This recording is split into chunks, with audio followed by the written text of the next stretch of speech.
पिनाक की कथा।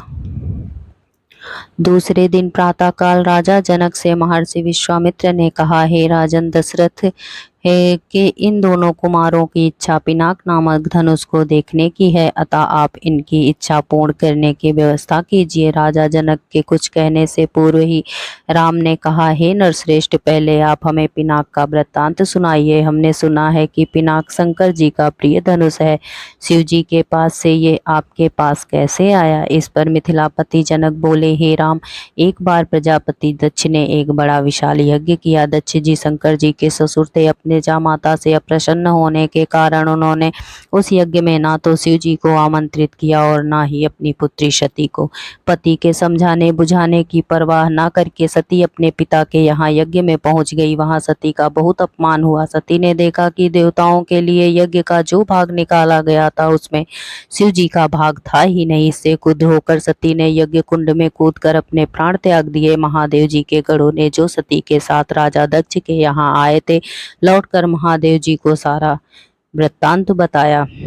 सती की मृत्यु की सूचना पाकर महादेव जी बड़े क्रुद्ध हुए। उन्होंने राजा दक्ष की यज्ञ भूमि में जाकर उस यज्ञ को नष्ट कर डाला। फिर वे अपना पिनाक नामक धनुष चढ़ाकर देवताओं को मारने के लिए अग्रसर हुए। क्योंकि देवताओं ने उस यज्ञ का भाग महादेव जी को नहीं दिया था, महादेव जी का यह रौद्र रूप देखकर सारे देवता बहुत भयभीत हुए। देवताओं ने अनुनय विनय करके महादेव जी का क्रोध शांत कराया। क्रोध शांत होने पर महादेव जी ने पिनाक को देवताओं को दे दिया और कैलाश पर्वत पर लौट गए। देवताओं ने उस धनुष को हमारे पूर्व पुरुष देवरथ को दे दिया, तभी से वो धनुष हमारे पास रखा है। मैं अद्भुत पराक्रमी योद्धा के साथ ही सीता का विवाह करना चाहता था, अतः मैंने ये प्रतिज्ञा कर ली कि शिव जी के धनुष पिनाक पर प्रत्यंचा चढ़ा देने वाला वीर राजकुमार ही सीता का पति होगा।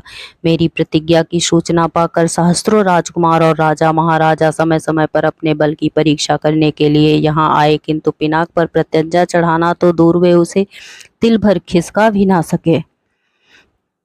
जब वे अपने उद्देश्य में इस प्रकार निराश हो गए तो वे सब मिलकर मेरे राज्य में उत्पात मचाने लगे। मेरे प्रदेश को चारों ओर से घेर लिया और निरीह प्रजाजनों को लूटकर आतंक फैलाने लगे। मैं अपनी सेना को लेकर उनके साथ निरंतर युद्ध करता रहा। वे अनेक राजा थे, उनके पास सेना भी बहुत अधिक थी, इसीलिए इस संघर्ष में मेरी बहुत सी सेना नष्ट हो गई। इस पर मैंने भगवान को सहारा मानकर उनकी तपस्या की। मेरी तपस्या से प्रसन्न होकर भगवान ने मुझे देवताओं की चतुरंगड़ी सेना प्रदान की। उस सेना के याती राजाओं के साथ भयंकर युद्ध किया और सभी उपद्रवी राजकुमारों को भगाया।